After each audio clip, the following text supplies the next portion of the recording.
Coming up on Arirang News, South Korea with 15 cases of the Wuhan coronavirus goes all out to contain it. The next week or 10 days, the authorities say, is a critical time. China, meanwhile, reports another 2,800 new cases and more than 50 deaths. President Moon says his administration is determined to stop the virus from spreading in Korea as the government moves to ban the entry of any foreigner who's recently been to China's Hubei Province. And the South Korean government is monitoring the impact of the virus on the local economy and looking at ways to help local companies get through it. It's 4:00 p.m. here in Seoul. Thanks for tuning in to Arirang News. I'm Devin Whiting.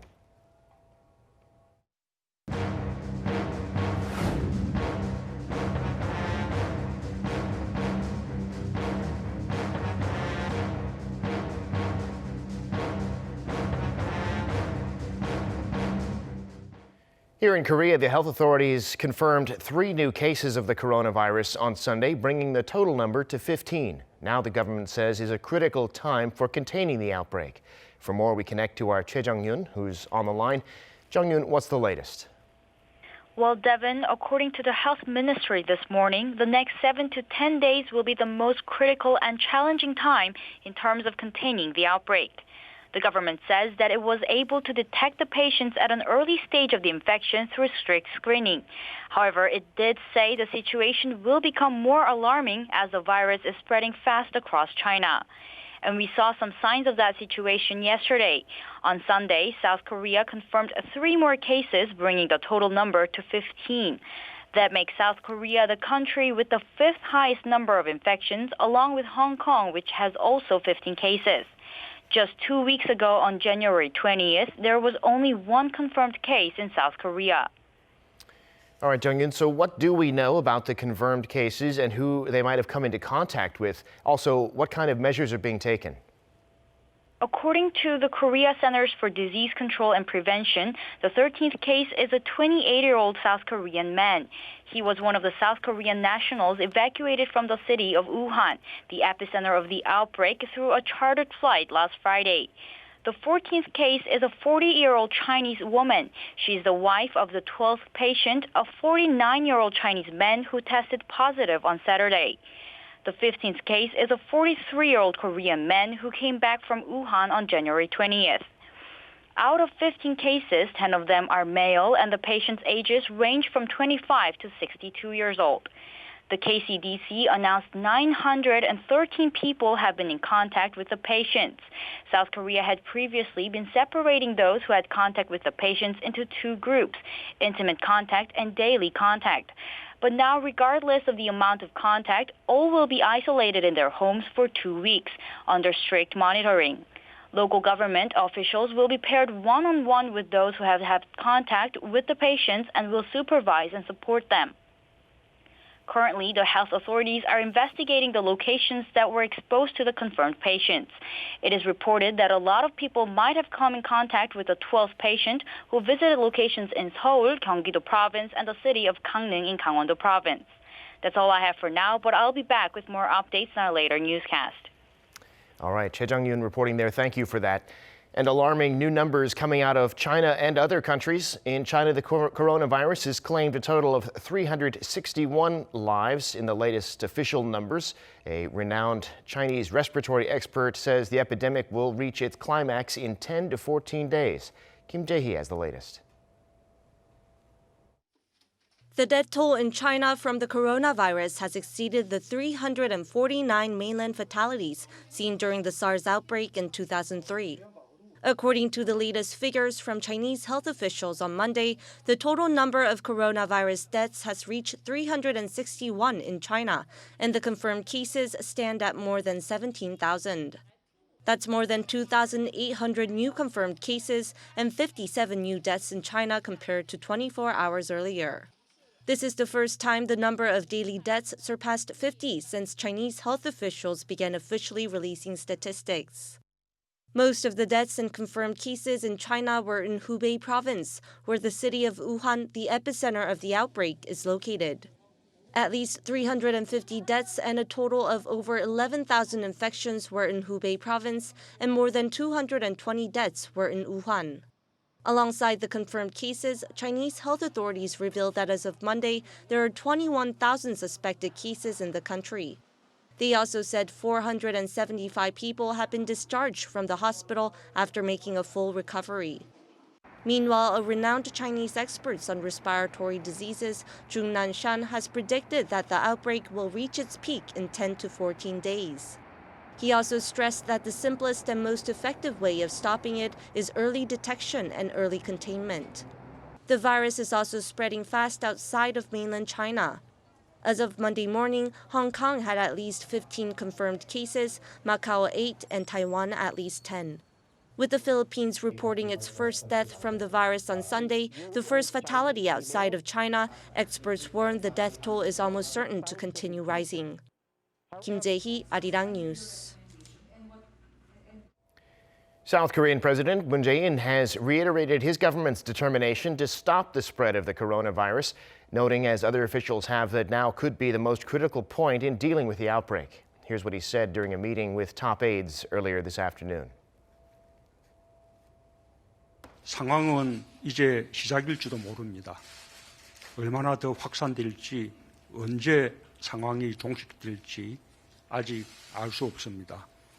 정부는 지금이 중요한 고비라는 인식하에 비상한 각오로 임해 나갈 것입니다. South Korea has banned the entry of foreigners who've recently been to Wuhan, China, or the surrounding area. President Moon said that was an unavoidable step to take in protecting the Korean people, which he said is a higher priority than the economy. He vowed that his administration will successfully deal with the virus through strong measures and close cooperation with the international community. And he said Seoul should fully support China's efforts as well. As President Moon noted in that meeting this afternoon, South Korea will not be letting foreigners into the country if they've recently been to China's Hubei Province. South Korean nationals, too, have to quarantine themselves if they've been there or have been in contact with anyone who has. Shin Se-min has the details. In the rapidly evolving public health emergency, the South Korean government says any foreign national who's recently been to Wuhan, China, or the surrounding region will be banned from coming into South Korea starting Tuesday, the 4th. South Korea will be restricting entry from critical regions in China, the epicenter of the spread of the novel coronavirus. Starting from midnight, February 4th, all foreign nationals who have visited China's Hubei Province within the past 14 days will be banned from entering South Korea.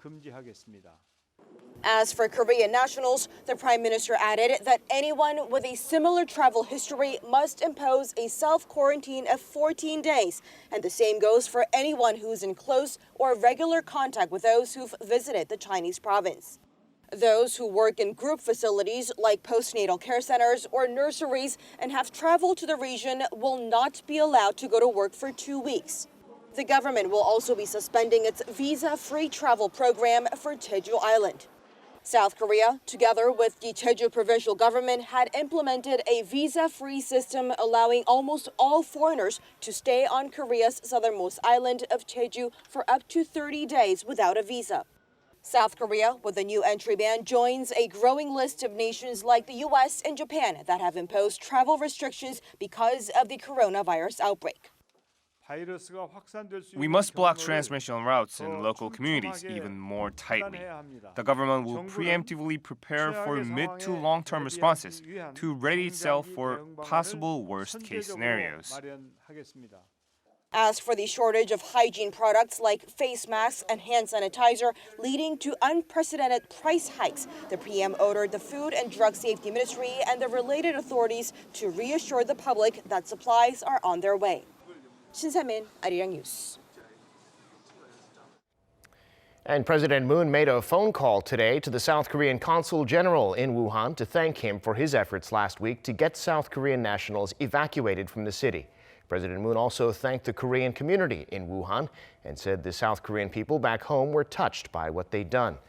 Once cargo flights are running again, the president said he'll make sure relief items are delivered to the consulate. The consul general vowed staff there will do their best until the situation is contained.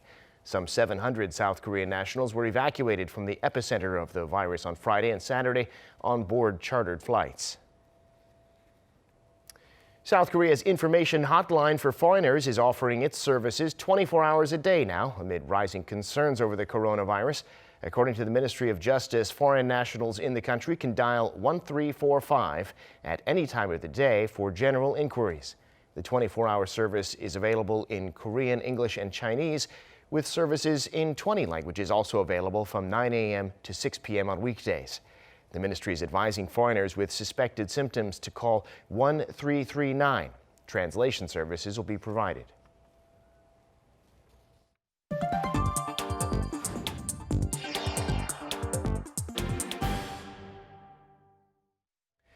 Concerns are rising about the damage the coronavirus is doing to the Korean economy. Government officials said this morning that they're monitoring the potential impact and looking at ways to support local companies. Kim Hye-sung reports. The rapid spread of the coronavirus could add downside risk to South Korea's economy if it is not contained swiftly. That's what South Korea's Finance Minister Hong Nam-ki said on Monday, adding that while the impact on the local economy has been limited for now, it's hard to predict how the virus will spread and what effect this will have. He said there is a high possibility that the virus could slow down China's economy and negatively affect the global economy. The top priority for the government is to stop the spread of the virus through thorough quarantine measures, to make sure there are no casualties and put an end to the virus at an early stage. We have to minimize the impact on the economy and secure Korea's economic recovery momentum. The finance minister said various government ministries have a task force to monitor the ongoing situation on sectors like exports, food and lodging, tourism, and transport. The government is expected to come up with measures to support exporting companies later this month. Minister Hong also issued a warning against price rigging of face masks, saying the government will punish those who engage in unfair trading practices as demand for face masks soars. The economic spillover effect of the epidemic remains unknown, but according to Hyundai Research Institute, the spread of the virus could pull down South Korea's economic growth by up to 0.2 percentage points this year. The 2002 to 2003 SARS outbreak, which also came from China, killed about 800 people and cost the global economy an estimated $33 billion. But with China now accounting for a larger share of the world economy, there are concerns that the economic impact of the coronavirus could be bigger this time. Kim Hye-sung, Arirang News. And the global supply chain is facing significant disruption because of the coronavirus as China quarantines whole cities and extends its Lunar New Year holiday by another week. This is already affecting some major South Korean car manufacturers. Kim Hyo-sun tells us more. South Korean manufacturers are beginning to feel the pinch of the rapidly spreading new coronavirus. Many of their Chinese factories are still shut down following the Chinese government's decision to extend the Lunar New Year holiday not only in cities near Wuhan, the epicenter of the new virus, but also in other regions. 16 cities and provinces, including Shanghai and the country's southern province of Guangdong, have extended the holiday until February 9th. The move could disturb the normal operation of many South Korean firms, including Samsung Electronics, LG Electronics, and SK Innovation, that have manufacturing bases in China. Some of our production facilities will be shut down until February 9th, in line with the guidelines put forth by Chinese provincial government. South Korean chip makers, however, have been maintaining their routine operation over the holiday season, as shutting down their production facilities leads to greater damages to these firms. LG Display, SK Hynix, and Samsung Display are currently operating with minimal personnel. But they say they will inevitably face difficulties if the situation is drawn out over a long period. We plan to provide multifaceted response measures to minimize damages amid concerns there could be greater damages if the situation worsens. Industry watchers say the rapid spread of the new coronavirus have already led South Korean car manufacturers to scale down their production as supply lines have been disrupted. SsangYong Motor says it will suspend production at its plant in South Korea until next week, following a delay in the supply of wire harnesses. Many South Korean companies have formed task force teams to deal with the issue, but many are likely to face uncertainties going forward. Kim Hye-sun, Arirang News. China's stock market plunged on Monday as soon as it reopened after a long Lunar New Year break. The Shanghai Composite Index plunged more than 8% on Monday morning, in large part due to the coronavirus outbreak. The stock market had been closed for 11 days after the Lunar New Year holiday was extended by 3 days because of the coronavirus. Factories in South Korea will be operating around the clock to ensure there are enough face masks as demand explodes because of the coronavirus outbreak. The Ministry of Food and Drug Safety said Sunday that it plans to keep the supply above 10 million a day. Currently, the government estimates that there's a stock of some 31 million masks. The ministry said it'll monitor the supply chain, including the production of felt and other key materials. It also said that unfair trade activities like hoarding disturb market stability, and it'll start cracking down on people that do it. Offenders could be sentenced to up to 2 years behind bars or be fined roughly $42,000. Time now for an in-depth look at the market news on this Monday, and for that I'm joined on the line by Dr. Yang Jun-seok, Professor of Economics at the Catholic University of Korea. Professor Yang, thank you for coming on today. You're welcome. As we just heard, the Chinese stock markets were closed for 11 days and opening again today. Everyone knew there was going to be a reckoning to be had because of the Wuhan coronavirus situation. So what happened today? Okay, well, as mentioned in the previous story, the Shanghai index fell by 8.13% at the opening. Shenzhen stock index also fell by about 8.27% on opening.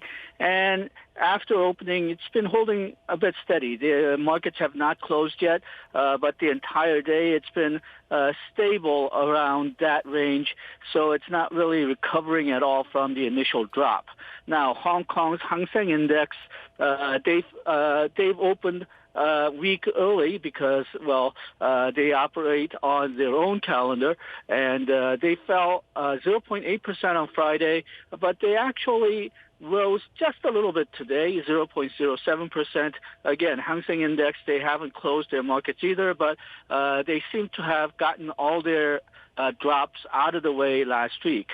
Now, the U.S. market and the European markets, they haven't opened yet.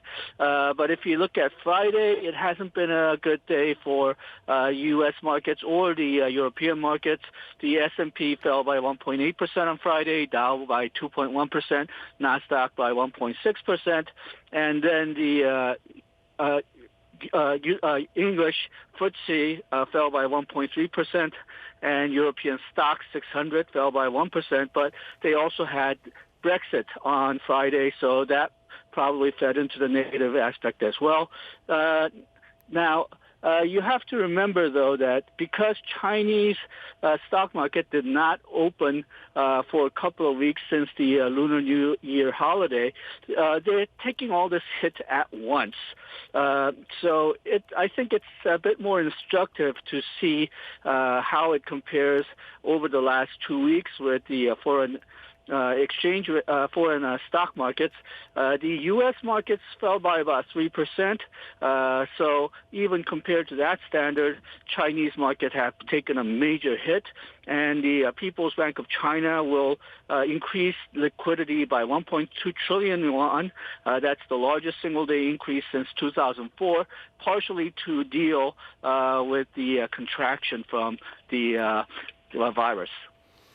Well, that does help put it into perspective. The Korean stocks were also down sharply this morning, but recovered a little bit later in the session. What exactly was the story on the Kospi and the Kosdaq?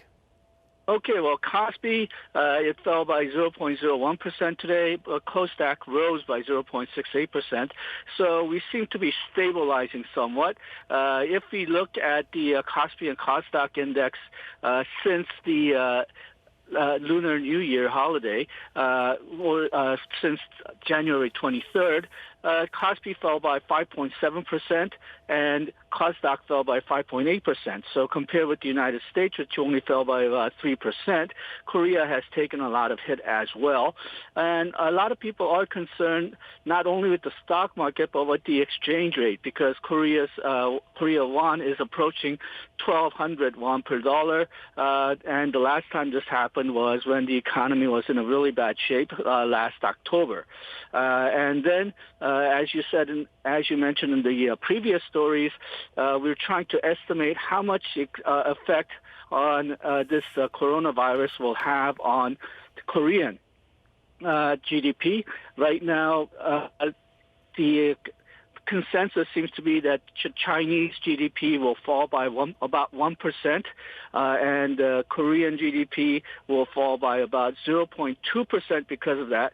But they may be underestimating things a little bit, especially if the coronavirus starts spreading more actively in Korea.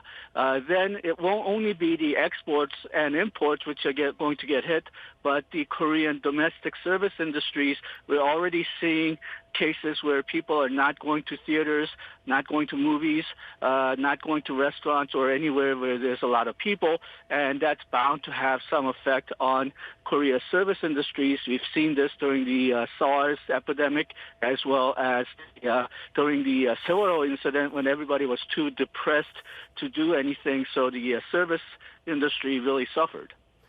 Right. Well, to your point about what to do about all this, this week the Finance Ministry, the Trade Ministry, they'll be holding meetings throughout the week about the coronavirus situation. The Bank of Korea also due to release some numbers on December as well. Briefly, what should we be watching this week? Okay, we should see what kind of policies that the government will put out. Obviously, in this case, the how to deal with spread of contagion will be as important, but still, I think there should be some kind of a policy for the service industries. They've been getting a lot of hit over the last 3 years, first with the THAAD retaliation, which cut into Korea's tourism, and then the minimum wage as well as the 52-hour work week, which raised the labor costs for these service industries, and now the coronavirus. So they're really getting hit a lot in the last 3 years, and we really can't do much to actually get more customers to these industries unless the virus stops spreading. So I think some kind of a temporary aid is much more appropriate. And then some other interesting statistics or information that's coming up. The Bank of Korea will have the Monetary Policy Committee meeting minutes revealed this week, as well as the December's, as well as the Consumer Price Index. And then in the United States, they have some statistics on how the manufacturing will do. United States has been doing very well, but the manufacturing industry has been in trouble.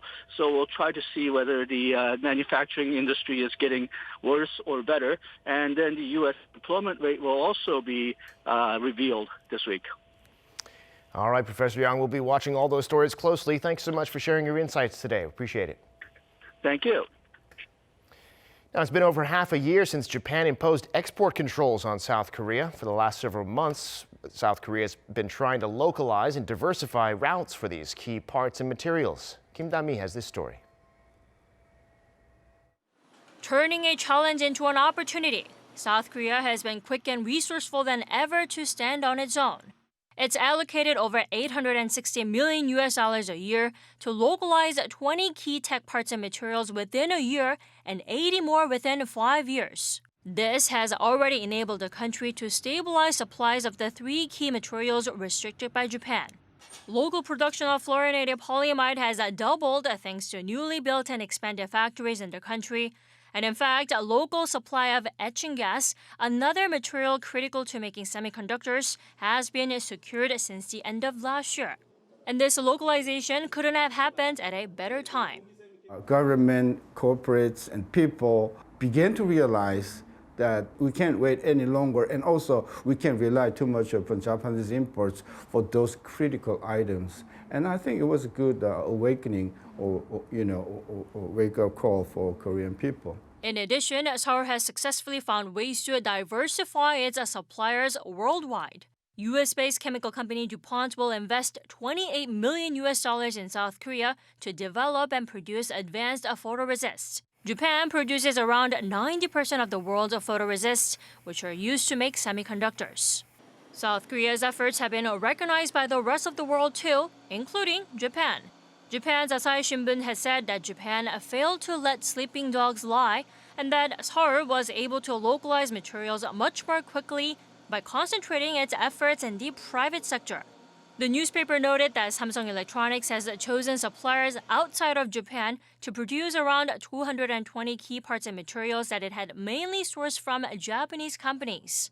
In the long run, the Korean government will accelerate the regulatory reforms requested by businesses to further enhance their competitiveness. These include shortening the licensing period for chemicals from over 2 months to just 1 month. The South Korean government has pledged to continue to push for a stable supply for key parts and materials, regardless of external conditions. But most importantly, it says that trade talks with Japan must go on so they can return to the previous trading relationship. Kim Da-mi, Arirang News.